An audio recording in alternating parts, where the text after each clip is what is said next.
Nilooban ang dalawang tindahan sa isang kalye sa San Jose del Monte, Bulacan. Inalam pa kung pareho ang suspect na sumalakay. Nasa frontline ng balitang yan si Brian Basa. Pagka alas 4 ng madaling araw nitong linggo nang mahagip sa CCTV ang lalaking itong naglalakad sa barangay Tungkong Mangga sa San Jose del Monte, Bulacan. Ilang saglit pa, makikita na siya sa hiwalay ng CCTV footage habang nasa harap ng isang tindahan. Sinira niya ang padlock ng roll-up door para makapasok.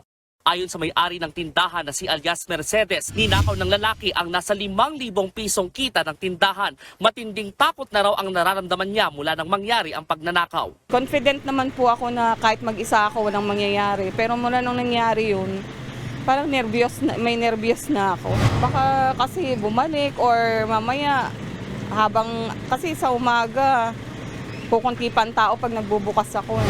Ilang metro lang ang layo sa tindahan ng cafe na ito na nilooban din nung madaling araw na yon. Ayon sa may-ari nito na si Maria, hindi nakunan ang pagnanakaw dahil hindi pa nakabit ang kanilang bagong biling CCTV camera.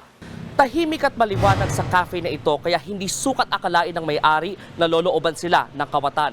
Kwento sa amin, sinira ng magnanakaw ang padlock ng roll-up kaya naiangat niya ito. Sa kanya sapilitang binuksan ang pinto kaya heto, sira ang hawakan.